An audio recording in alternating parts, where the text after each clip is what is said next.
اللہ تعالیٰ سے دعا گو ہوں کہ اللہ تعالیٰ ہماری عبادتوں کو قبول فرمائے، اللہ تعالیٰ ہمارے اس دروس کو بھی قبول فرمائے، اللہ تعالیٰ اجر عظیم عنایت فرمائے ہم سب کے لیے۔ آج کا جو موضوع ہے یہ دنیا اور دنیاوی زندگی کیا ہے، اس کی حقیقت کیا ہے۔ یہ جو دنیا ہم جہاں رہ رہے ہیں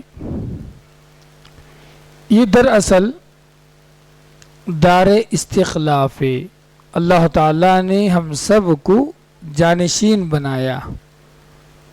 جانشین کس کو کہتے ہیں؟ ہم سے پہلے بہت سارے لوگ تھے، پہلے آدم آئے، آدم کو اللہ نے ہلاک کر دیا، ان کے جانشین بنے حضرت نوح کو اللہ تعالیٰ نے جو ہے اس دنیا سے مٹا دیا، نوح کی قوم کو، بعد میں قوم ہود کو لایا، قوم صالح کو لایا، قوم شعیب کو لایا، قوم موسیٰ کو لایا، قوم عیسیٰ کو لایا، اللہ کے رسول صلی اللہ علیہ وسلم کی امت آئی، پھر وہاں بھی دیکھا بنو امیہ آئے، بنو جو ہے عباسیہ آئے، سلطنت عثمانیہ، سب ایک آئے سب پیچھے ہوتے گئے اور جو سامنے والے تھے سب چلتے گئے۔ یہ اللہ تعالیٰ نے اس دنیا کو جانشین والی دنیا بنایا، اور یہ کام کے لیے، وہ کام یہ ہے کہ اللہ تعالیٰ نے جو امانت قرآن اتاری، جو اللہ تعالیٰ نے جو دین اللہ تعالیٰ نے اسلام کو اللہ نے پسند فرمایا ہے، اس کو آنے والی نسل تک ہم پہنچا سکیں، اس امانت کو وہاں تک پہنچا سکیں۔ اسی لیے اسلام میں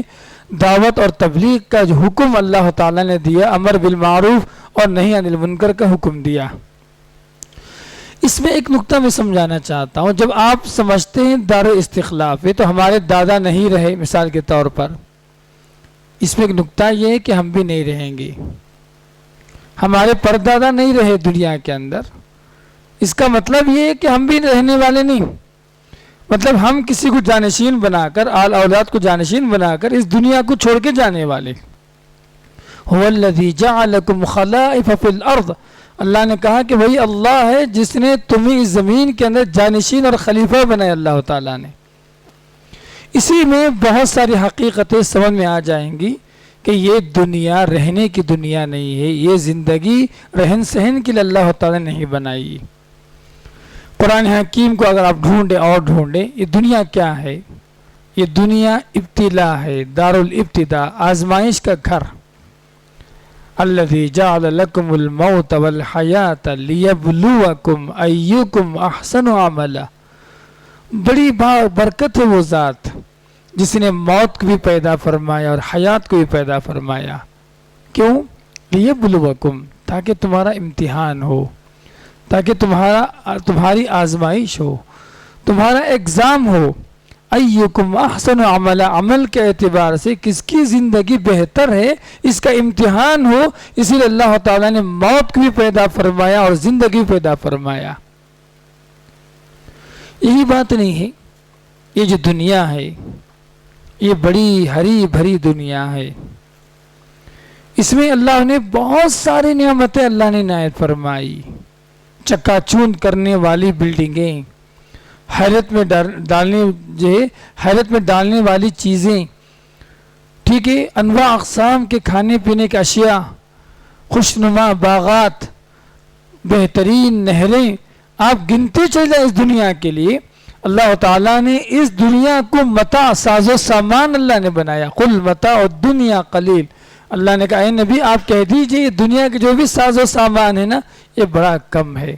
والآخرۃ خیر وابقیٰ، جبکہ آخرت والی زندگی باقی رہنے والی اور خیر والی زندگی۔ تو میں یہ بتانا چاہتا ہوں کہ یہ دنیا اللہ تعالیٰ نے آزمائش گاہ بنائی ہے۔ امام ابن قیم رحمہ اللہ نے ایک بڑی پتے کی بات لکھی، کہتے امام ابن قیم رحمہ اللہ یہ دنیا فی الحقیقت نہ مذموم ہے نہ ممدوح ہے، نہ اس کی مذمت کر سکتے ہیں آپ، نہ اس کی تعریف کر سکتے ہیں۔ فرق یہ ہے کہ آدمی اس دنیا کے ساتھ اپنا تعلق کیسا رکھا ہے۔ اگر اس کا تعلق برابر رہا تو اس کا انجام بھی برابر ہوگا، اگر اس کا تعلق صحیح نہیں ہوگا، اس کا تعلق درست نہیں ہوگا اس دنیا کے ساتھ، یقیناً اس کا انجام بھی جو ہے خراب ہوگا۔ یہ دنیا دراصل ایک برج کی طرح، ہم جس دنیا میں رہ رہے ہیں نا، یہ ایک برج کی طرح ہم یہاں کھڑے ہیں، جا رہے ہیں، ٹھیک ہے، ایک وقت آئے گا کہ یہ جو برج ہے ختم ہو جائے گا، یہ دنیا کی آخری منزل ہے، ختم، کلوزڈ۔ یہاں سے ایک نئی زندگی، ایک نئی شاہراہ، ایک نئی جو ہے منزل ہمیں ملنے والی۔ تو امام ابن قیم رحمہ اللہ کہتے ہیں کہ یہ جو راستہ اپنائے گا اسی اعتبار سے اس کا انجام ہوگا۔ اگر دنیا کی صحیح پٹری پر چلا تو اس کا انجام صحیح پٹری پر ہوگا، اگر دنیا کے اندر جو صحیح انجام صحیح پٹری نہیں پکڑا، غلط پکڑا ہوا ہے، تو یقین رکھیے کہ اس کا انجام بھی غلط ہوگا۔ اما شاکرن و اما کفور، اللہ نے کہا یا تو وہ شاکر بن کے رہے گا یا تو وہ کافر بن کے رہے گا، یا تو اللہ کا شکر گزار بندہ بن کے رہے گا یا نہیں تو اللہ تعالیٰ کا نافرمان بندہ بن کے رہے گا۔ وَهَدَيْنَاهُ النَّجْدَيْنِ، ہم نے انسان کو دونوں راستے بتا دیے، جو چاہے وہ اختیار کرے، اسی کے اعتبار سے اجر، اسی کے اعتبار سے جزا، اسی کے اعتبار سے ثواب، یہ ساری چیزیں اسی پر منحصر ہیں۔ ایک بات میں بتانا چاہتا ہوں، قرآن حکیم میں اللہ تعالیٰ نے اس دنیاوی زندگی کو کھیل اور کود کا جو ہے ذریعہ بنایا، کہا انما الحیات الدنیا لعب ولہو وزینت وتفاخر بینکم وتکاثر فی الاموال والاولاد، سورہ حدید کی آیت۔ اللہ نے کہا کہ یہ جو دنیا ہے نا، کھیل کود کی زیادہ، لہو کس کو کہتے ہیں؟ Time pass. لہو کے معنی کیا ہے؟ جس سے آدمی انٹرٹین ہو، جس سے آدمی کو کوئی خوشی مل جائے، تھوڑی دیر کے لیے جو ہے آدمی اپنے آپ کو جو ہے خوشی محسوس کرے، یہ لہو ہے۔ لعب کے معنی کیا ہے؟ ٹوائس، کوئی بھی جو ہے کھلونا ہے، مطلب بس یہ زندگی ہماری کھلونے کی طرح، جس کی مدت بہت دیر تک نہیں رہتی، زیادہ دور تک نہیں رہتی، آدمی تھوڑی دیر دل بہلاتا، پھر وہ جو ہے کھیل کود میں ختم ہو گیا۔ وَتَكَاثُرٌ فِي الْأَمْوَالِ وَالْأَوْلَادِ، مال اور اولاد میں زیادہ کرنے کا نام یہ زندگی۔ تو قرآن حکیم میں جو باتیں زندگی کے تعلق سے بتائی گئی ہیں، اس میں سے جو سب سے اہم بات یہ ہے کہ اللہ تعالیٰ نے اس زندگی کو، دنیاوی زندگی کو پانی سے تشبیہ دی۔ اللہ تعالیٰ نے یہ قرآن مجید میں کئی مقام میں فرمایا، دیکھیے اب اللہ تعالیٰ فرماتا ہے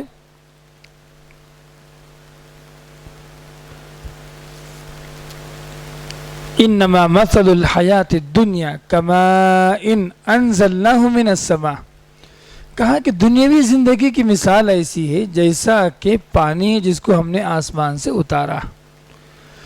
تو مفسرین نے لکھا ہے کہ قرآن حکیم میں 3 مقامات پر اللہ تعالیٰ نے دنیاوی زندگی کو پانی کے ساتھ تشبیہ دی۔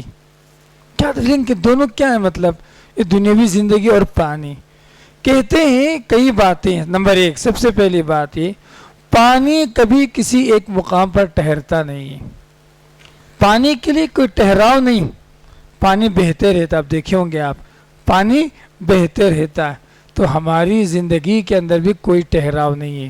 بچے تھے، جوان ہو گئے، ٹھہراؤ کہاں؟ پھر جوان تھے، 18 میں آ گئے، 40 سال کو پہنچ گئے، 40 سے 60 میں جو پہنچ گئے، بڑھاپے کی عمر کو پہنچ گئے، پھر وہ 60 سے 90 80 میں چلے گئے تو 65 عمر آ گئی، ہماری ازل عمر کو پہنچ گئے۔ تو یہاں پر آپ دیکھیں گے جس طریقے سے پانی بہتے رہتا ہے اسی طریقے سے زندگی بھی بہتی رہتی ہے۔ پانی جیسا ٹھہرتا نہیں ہے، زندگی کو بھی کوئی ٹھہراؤ نہیں ہے۔ چھوٹا تھا، 2 دن کا تھا، 2 سال کا ہوا، 20 سال کا ہوا، پھر ختم ہو گیا، بعد میں 40 سال، 60 سال، 70 سال چلے گیا۔ یہ پہلی مثال ہے پانی کی قرآن حکیم میں اللہ نے فرمایا۔ دوسری بات یہ ہے، پانی ہمیشہ غائب ہو جاتا ہے، اس کے لیے بقا نہیں۔ آپ ڈالی کسی بھی زمین میں پانی ڈالی، 2 منٹ نظر آئے گا آپ کو، پھر ختم ہو جائے گا۔ اس کے لیے پانی کے لیے بقا نہیں، پانی ہمیشہ رہنے والی چیز نظر نہیں آئے گا آپ کو۔ تو بالکل یہ جو زندگی ہماری ہے، یہ زندگی کے لیے بھی بقا نہیں ہے، یہ بھی زندگی ختم ہو جائے گی پانی کی طرح۔ آپ دیکھیں، آج بیٹھ کے سوچیں، میں جو ہے 20 سال پہلے کہاں تھا، 10 سال پہلے کیا کیا، میرے 10 سال کہاں گزرے، کہاں چلے گئے میرے 10 سال، 5 دن کہاں چلے گئے میرے، 1 سال کہاں گزر گیا میرا۔ آپ بیٹھ کے اندازہ لگے، ارے ابھی لگا کہ 2020 آیا تھا، اب تو 22 پہنچ گئے ہم، ابھی جو ہے 2019 میں تھے، 18 میں تھے، 15 میں تھے، 12 میں تھے، 11 میں تھے، اب 23 میں آ گئے، 10 سال گزر گئے۔ اللہ اکبر۔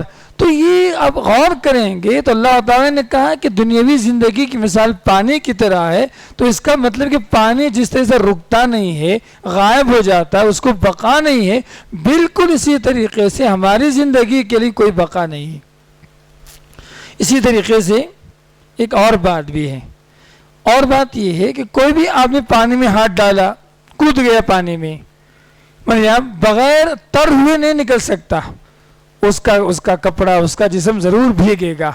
بالکل یہ ہماری زندگی بھی ایسے ہی، جو یہاں اس دنیا میں کود گیا وہ فتنوں سے، آزمائشوں سے، مصیبتوں سے اور مختلف مراحل سے ضرور گزرے گا۔ کوئی ایسا مطلب کہ فتنوں کی جگہ ہے یہ دنیا۔ تو جس طریقے سے آدمی پانی میں کودا، بغیر پانی کے قطرے لگے ہوئے باہر نہیں نکل سکتا، بالکل اسی طریقے سے جو اس دنیا کے اندر آ گیا وہ اس دنیا کے فتنوں سے محفوظ نہیں رہ سکتا، اس کو ضرور آزمائشیں آئیں گی اور وہ مصائب کا شکار ضرور ہوگا۔ اسی لیے اللہ کے رسول صلی اللہ علیہ وسلم دعاؤں میں دنیاوی فتنوں سے پناہ مانگا کرتے تھے۔ اللہم انی اعوذ بک من فتنۃ المحیا والممات، اے اللہ زندہ رہنے کے جو فتنے ہیں، آزمائشیں ہیں، موت کے جو فتنے اور آزمائشیں ہیں، اے اللہ میں تیری پناہ چاہتا ہوں۔ یہ سوچنے اور سمجھنے والی بات۔ اسی طریقے سے قرآن حکیم جو کہا کہ دنیاوی زندگی پانی کی طرح ہے، اللہ تعالیٰ نے ایک اور مقدار بھی، اور ایک بات بھی ہے، وہ یہ ہے مگر پانی لمٹ ہو، پانی بقدر ضرورت آدمی استعمال کرے تو آدمی صحت مند رہے گا، نفع بخش رہے گا۔ اگر آدمی پانی کو سمجھ لیں آپ ان لمٹ استعمال کر رہا ہے، تالاب میں کود گیا یا سیلاب میں آ گیا، سونامی آ گیا، کچھ بھی آ گیا، تو پانی جب سر پر چڑھ جائے، ان لمٹ ہو جائے، تو یقین رکھیے کہ اس کی تباہی اور بربادی یقینی ہے۔ بالکل ویسے ہی ہماری اس دنیا میں، ہماری اس دنیا کو جتنا انسان مومن ہونے کے ناطے جتنا اس دنیا کو استعمال کرنا ہے، لینا ہے، لیتے رہیں گے، یہ دنیا ہمارے نافع بنے گی، خیر کا ذریعہ بنے گی، آخرت کی کھیتی کا ذریعہ بنے گی، اجر و ثواب حاصل کرنے کا ذریعہ بنے گی۔ اگر آدمی سمجھ رہے آپ اس دنیا کو بقدر کفاف ضرورت سے زیادہ استعمال کرنے لگا، بلڈنگیں بنانے لگا، دنیا کے پیچھے بھاگتا رہا، اللہ کی عبادات کی فکر نہیں رہی، آخرت کی فکر نہیں رہی، تو یقین رکھیے جس طرح سونامی آنے کی وجہ سے لوگ تباہ و برباد ہو گئے، ایسے ہی اس دنیا کی محبت اور اس دنیا کے پیچھے پڑنے کی وجہ سے آدمی جو برباد ہو جائے گا۔ آج کے درس کی دو اور حدیثیں ہیں، انشاءاللہ دو حدیثیں سنا کر آج کا درس ختم کر دیتا ہوں۔ سمجھیے آپ دنیاوی زندگی کیا۔ پہلی بات یہ، اللہ کے رسول صلی اللہ علیہ وسلم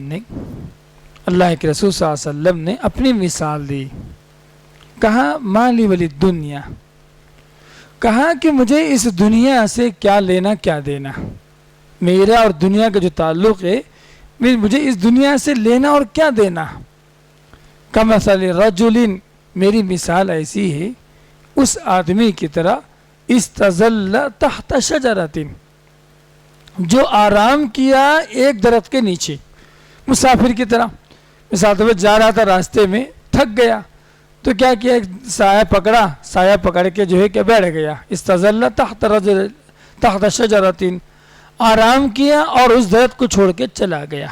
اللہ کے رسول صلی اللہ علیہ وسلم نے اپنی مثال، اپنا تعلق دنیاوی زندگی سے بتاتے ہوئے کہا کہ میری مثال اس مسافر کی طرح ہے جو چلتا رہا، آج یہ تھک گیا تو ایک درخت کے نیچے آرام کیا، پھر وہاں سے نکل گیا۔ یہ نبی کریم صلی اللہ علیہ وسلم کی حدیث ہے، جو بخاری کے اندر اور بہت ساری حدیث کی کتابوں میں یہ حدیث موجود ہے۔ اس حدیث میں نصیحت کے ہم سب کے لیے نصیحت یہ ہے کہ اس دنیا میں ہمارا جو ایٹیٹیوڈ ہے، جو رہن سہن کا جو معاملہ ہے، یہ ایک مسافر کی طرح ہونی چاہیے، ایک مسافر کی طرح ہونی چاہیے۔ مثال کے طور پر سفر پہ نکلے آپ، تو بس سفر کے اندر وہی سامان لے جاتے ہیں جو انتہائی ضرورت ہو آپ کے لیے، ہر آئرے غیرے نتو غیرے چیزیں لے کے نہیں چلتے آپ، ٹھیک ہے، آپ گدا چاہیے، آپ کو موٹا جو ہے بلینکٹ چاہیے، آپ کو ہاتھ دھونے کے لیے فلاں چاہیے، آپ کو یہ ہو وہ، یہ سب نہیں۔ آدمی کیا کرتا ہے، ایک ایک چیز، تین چیز، ملٹی پرپز چیزیں استعمال لے کے چلتا ہے نا، یہ ہماری زندگی۔ تو اللہ کے رسول نے کہا کہ ایک مومن کا تعلق اس دنیا کے ساتھ ایک مسافر کی طرح ہونا چاہیے. بس مسافر کیا کرتا ہے؟ جتنے سامان اس سفر کو گزرنے کے لیے، اس راستے کو طے کرنے کے لیے جتنی چیزوں کی ضرورت پڑ سکتی ہے بس اتنا ہی اس کا تعلق رکھتا ہے. یہ پہلی بات ہو گئی. دوسری بات کیا ہے؟ ایک آدمی مثال کے طور پر درخت کے نیچے آرام کیا، کیا وہ سمجھتا ہے کہ یہ میری آخری منزل ہے؟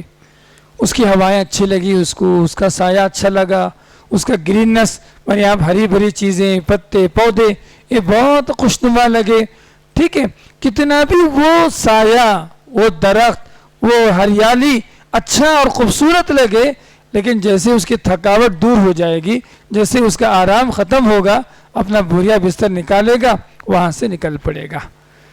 تو یہ حقیقت ہے ہماری زندگی. ہم ایک مسافر کی طرح اس دنیا میں آئے اور ایک مسافر کی طرح اس دنیا میں ہمیں رہنا بھی. دلیل اللہ کے رسول صلی اللہ علیہ وسلم نے حضرت عبداللہ بن عمر رضی اللہ تعالیٰ عنہما کے ہاتھ پر، کندھے پر ہاتھ رکھا. اہمیت دیکھیے آپ، نبی کریم صلی اللہ علیہ وسلم جو کوئی بات بتاتے ہیں نا بڑی اہمیت کے ساتھ بتاتے تھے. تو عبداللہ بن عمر رضی اللہ عنہ کے کاندھے پر ہاتھ رکھے. اب کوئی بھی چیز اگر استاد سر پہ ہاتھ رکھ کے کوئی نصیحت کرے، والد بیٹے کے سر پر ہاتھ رکھ کے کوئی نصیحت کرے تو اس کا بڑا اہتمام ہوتا ہے کہ ابو سر پہ ہاتھ رکھے یہ بات بتائے، ٹھیک ہے، یہ بات یاد رکھنے کے قابل ہوتی ہے ہمیشہ، آدمی بھولتا نہیں اس کو. تو اللہ کے رسول صلی اللہ علیہ وسلم عبداللہ بن عمر رضی اللہ عنہ کا ہاتھ میں کاندھے پہ ہاتھ رکھے کیا بولے معلوم؟ کن فی الدنیا کانک غریب.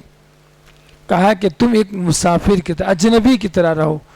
او عابر السبیل، یا ایک مسافر کی طرح. اجنبی کون ہے؟ مثال کے طور پر ایک دوسرے شہر کا تھا، یہاں آیا، کام کے لیے آیا، پڑھنے کے لیے آیا، کمانے کے لیے آیا، یا کوئی اور مقصد لے کر آیا کوئی اور شہر میں. جب بھی اس شہر میں رہے گا اس کو یہ یقین ہوگا کہ مجھے ایک دن یہ شہر چھوڑنا ہے، یہاں کی آب و ہوا چھوڑنا ہے، یہاں کی جتنی نعمتیں. دبئی گئے آدمی کتنا ہی کیوں نہ بڑا کیوں نہ، اس کے دل میں ایک تڑپ، ایک خواہش ضرور رہے گی کہ مجھے دبئی چھوڑ کر پھر اپنے گاؤں، اپنا وطن، اپنے شہر مجھے آنا. وہاں کتنی سہولتیں کیوں نہ ہو، سارا اے سی کیوں نہ ہو، تمام ٹیکنالوجی بھری ہوئی کیوں نہ ہو، دنیا بھر کی نعمتیں کیوں نہ ہو، اس کا دل اس جگہ پر ہرگز نہیں لگے گا. تو یہ اللہ کے رسول صلی اللہ علیہ وسلم نے اس حدیث میں یہی تربیت فرمائی کہ تم دنیا میں ایک اجنبی کیا کرتا؟ جہاں رہتا ہے عارضی طور پر وہاں دل نہیں لگاتا، اور اس کو آخری منزل بھی نہیں سمجھتا کہ بس میں یہاں آ گیا، ختم، کلوز، یہاں سے آگے جانا، ایسا بھی نہیں. اس کو آخری منزل بھی نہیں سمجھتا. وہ ہمیشہ اس بات کا خیال رکھتا ہے کہ مجھے چھوڑ کے جانا ہے، مجھے یہاں سے نکلنے والا ہوں.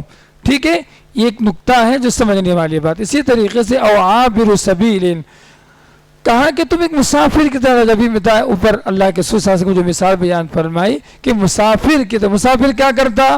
جہاں بھی مثال کے طور پر یہاں سے دبئی گیا، مسافر سفر کرنے لگا، دبئی کے جو ایک ہوٹل میں ٹھہرا، 5 اسٹار ہوٹل میں، ماشاءاللہ وہاں کے تولیے، ٹاولز، وہاں کے جو گدے، وہاں کے پردے، وہاں کے ڈیکوریشن، وہاں کا ریسپشن کی چیزیں، سمجھ رہے آپ، وہاں کا اے سی، وہاں کی خدمت کے طریقے، وہاں کے کھانے پینے کے اشیاء، یہ ساری چیزیں کتنا بھی کیوں نہ ہو، جیسے ہی چیک آؤٹ ٹائم ہوگا اس کو ارادہ ہوگا سب چھوڑ کے جانا ہے، کلوزڈ. بھائی یہ سب چیزیں مجھے بس عارضی ٹائم پاس کے لیے، ٹیمپروری ہے، عارضی ہے، مجھے چھوڑ کے جانا ہے. تو اللہ کے رسول صلی اللہ علیہ وسلم فرماتے ہیں کہ ایک مسافر کی طرح رہنے کا مطلب یہ کہ اپنا چیک آؤٹ ٹائم جو ہے اپنے دماغ میں رکھ کے زندگی گزارو. چیک آؤٹ ٹائم رکھو، مجھے چھوڑ کے جانا ہے، کب جانا نہیں معلوم ہے.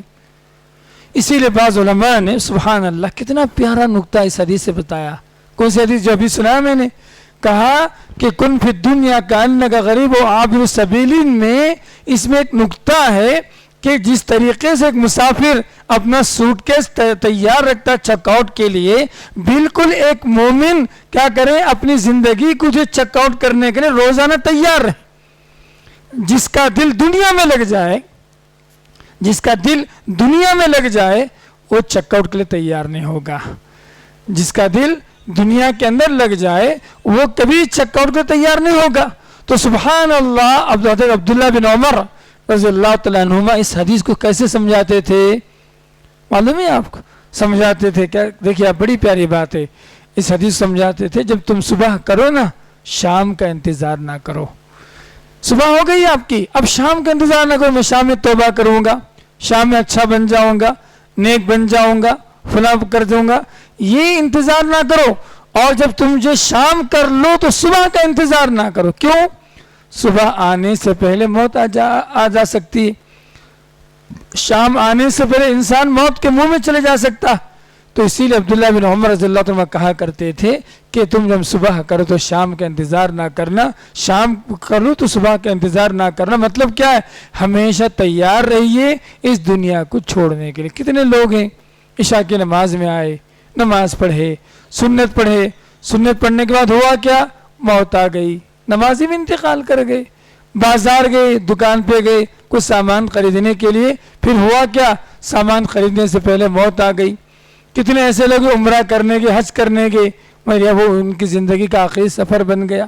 سبحان اللہ. تو یہ سمجھنے والی بات یہ ہے کہ اللہ کے رسول صلی اللہ علیہ وسلم نے اس دنیا کے اندر ہمیں اتنا ہی رکھنے کا، اتنا ہی استفادہ کرنے کا حکم دیا کہ جیسے ایک مسافر ہے، جیسے ایک مسافر ہے، ایک جو ہے اجنبی، اللہ کے رسول صلی اللہ علیہ وسلم نے اس دنیا کی حقیقت کو ہمارے سامنے رکھا. اب سمجھ جائیے اب ہماری زندگی کیسی ہے؟ ایک بلبلے کی طرح. بس وہ بلبلے کے اندر جب تک آکسیجن ہے نا وہ یہاں سے وہاں گھومتا رہے گا وہ بلبلا، اور جیسے وہ آکسیجن نکل جائے گا پھٹ جائے گا، ختم، کلوزڈ. یہ ہماری زندگی اتنی، جب تک ہماری سانسیں آ جا رہی ہیں ہماری زندگی چل رہی ہے. آنکھیں جو ہے پلک جو ہے جھپکا رہی ہیں، کان سن رہا ہے، دل دھڑک رہا ہے، ہاتھ پیر چل رہے ہیں. جیسے ہی سانسیں رک جائیں گی تمام اعضاء انسان کے سب اسٹاپ، کوئی کام کرنے والا نہیں ہے، کوئی ایکٹیو نہیں رہے گا، اس سے کوئی فائدہ نہیں ہوگا. لہٰذا اسی قرآن مجید میں اللہ تعالیٰ نے اس حقیقت کو کئی مقامات پر اللہ نے بیان فرمایا کہ دنیاوی زندگی کی مثال ایسی ہے جسے آسمان سے پانی اترا.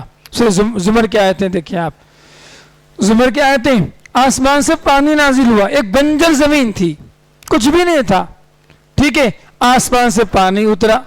پانی اترنے کے بعد کیا ہوا؟ اس سے پودے نکلے، اور پودے کیا ہو گئے؟ ہرے، الگ الگ رنگوں کے نکلے، مختلف رنگوں کے والے، ٹھیک ہے، مختلف الگ الگ رنگوں والے پودے نکلے.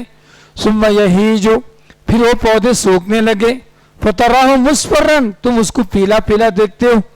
پھر کیا ہوا؟ پھر یہ ہوا اچانک اللہ تعالیٰ نے جو اس پورے پودے کو اللہ تعالیٰ نے کٹوا دیا. سمجھ رہے آپ؟ تو پوری زمین خالی ہو گئی، ختم ہو گئی، اب نام و نشان نہیں تھا. اللہ نے کہا کہ اس میں نشانیاں ہیں عقل مندوں کے لیے.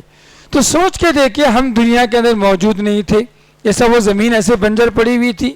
اللہ تعالیٰ نے پانی سے جو ہے پانی کو اتارا. اللہ تعالیٰ نے ہم انسانوں کو بھی پانی سے پیدا کیا، ٹھیک ہے، ہم پانی سے پیدا ہو گئے. مختلف رنگوں والی کھیتیاں جیسی ہماری مختلف زندگیاں، لڑکپن، بچپن، جوانی، نوجوانی، سمجھ رہے آپ؟ یہ الگ الگ الگ زندگی کے مرحلوں میں ہم کیا کرے؟ بڑھتے گئے. مثال طور پر پودا چھوٹا تھا، بڑا ہوا، اس میں جو پھول لگے، پھول سے پھل لگے، پھر کاٹنے کا وقت آ گیا. بالکل ایسے ہماری زندگی بھی الگ الگ مرحلوں سے گزر کر پھل دینے کے لائق، جیسے جو پودا ہو گیا تھا، درخت ہو گیا تھا، ہم بھی ایسے بن گئے تھے. پھر ہوا کیا؟ اچانک وقت آیا کھیتی کاٹنے کا. کھیتی کاٹ دی گئی، بالکل ہم بھی، ہماری کھیتی بھی کاٹی جائے گی. سمجھ رہے آپ؟ اس کے بعد ہمارا وجود نہیں رہے گا، ہمارا نام نہیں رہے گا، ہمارے نام کی پراپرٹی نہیں رہے گی، ہمارے نام کی کوئی بھی چیز دنیا کے اندر موجود نہیں رہے گی. تو اسی لیے اللہ تعالیٰ نے کہا کہ اس میں بڑی نشانیاں ہیں عقل مندوں کے لیے. تو لہذا ان آیات پہ غور کریں، دنیاوی زندگی کو سمجھیں. قرآن حکیم پڑھیں گے آپ، کتنے مقامات پر اللہ تعالیٰ نے اس دنیاوی زندگی کو کہیں کھیل کود کہا، کہیں متاع قلیل کہا، کہیں زینت کہا، کہیں اللہ تعالیٰ نے کہا زہرۃ الحیات الدنیا، دنیاوی زندگی کی حسن خوبصورتی کا. زہرۃ عربی زبان میں پھول کو کہا جاتا، زہرۃ عربی زبان میں پھول کو کہا جاتا. اب ایک پھول لے کر آیا، ارے بڑا تر و تازہ ہے، بڑا میرے آپ شائنی ہے، بڑا خوبصورت ہے، میرے آپ بہت ہی خوشبودار ہے، میرے آپ بہت ہی جو ہے آنکھوں کے راحت کا ذریعہ. اتنے صبر ہونے کے بعد، یہ پہلا دن کا نظریہ تھا، 2 دن گزر گئے، 3 دن گزر گئے، وہ پھول کا کیا بنا؟ سب سکڑ گیا. اللہ تعالیٰ نے اس دنیاوی زندگی کی مثال، اس کی خوبصورتی، اس کی خوشبو، اس کی جو ہے ترقی، یہ جتنی چیزیں ہیں نا بس ایک پھول کی طرح، بس چند دن کے بہار ہیں، اس کے بعد اس دنیا جو سب سکڑ جائے گی، کچھ بھی نہیں رہے گا۔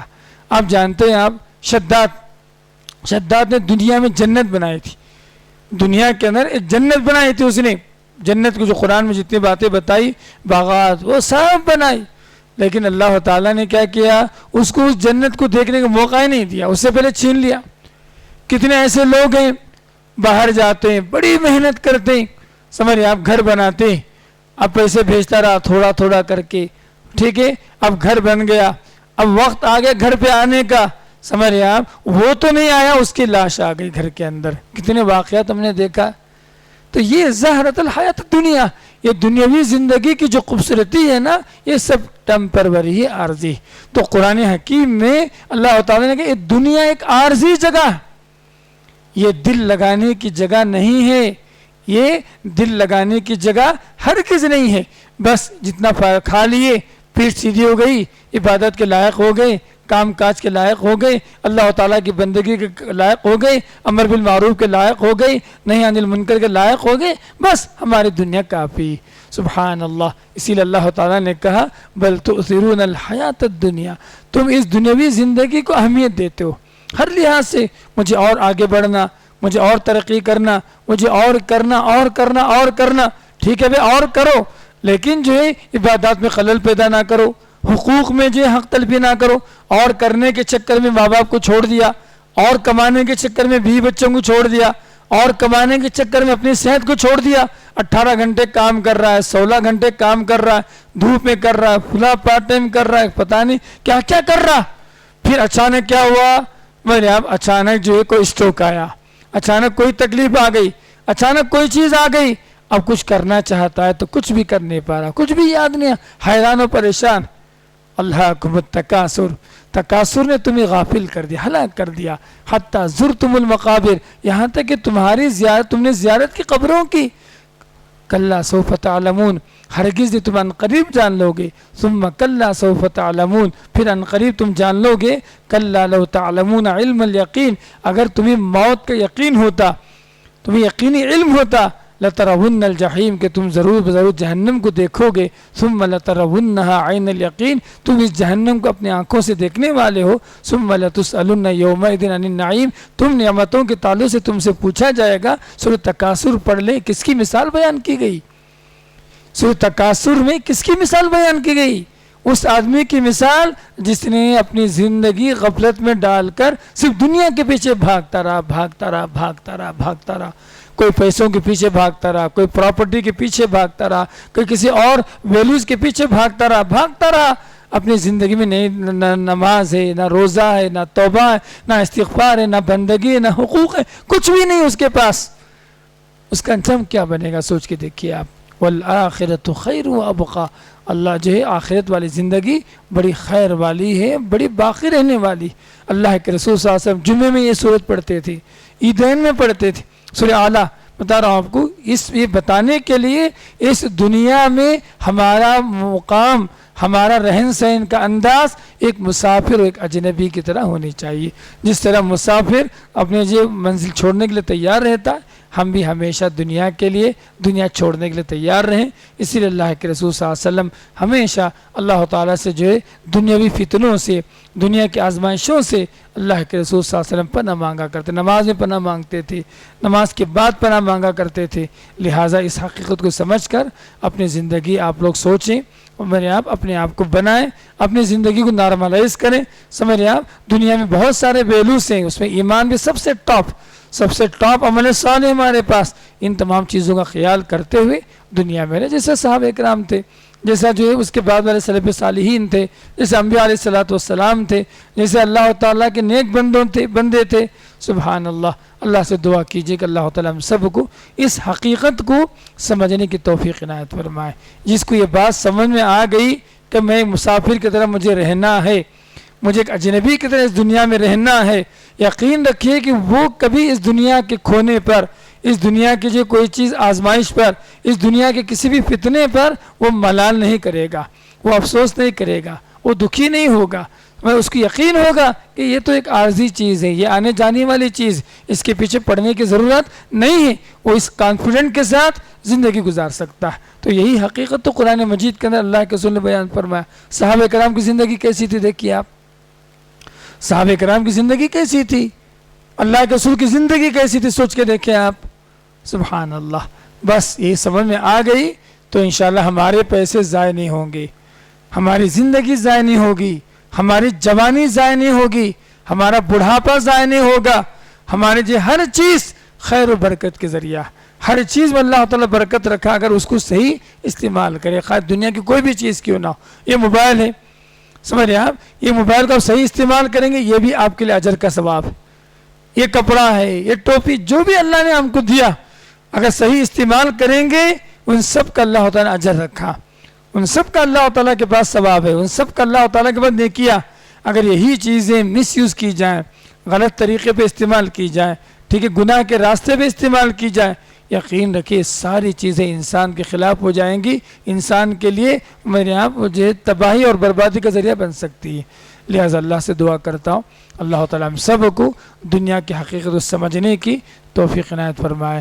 اللہ تعالیٰ یہ جو دنیا اللہ تعالیٰ اللہ کے رسول نے کہا کہ مسافر کی طرح رہے، اجنبی کی طرح رہے، ایسے اللہ تعالیٰ ایسے ہی سوچ رکھنے والا، ایسے زندگی گزارنے والا اللہ تعالیٰ ہم سب کو بنائے۔ اقول قولی ھذا استغفر اللہ لی ولکم ولسائر المسلمین وآخر دعوانا الحمد للہ رب العالمین۔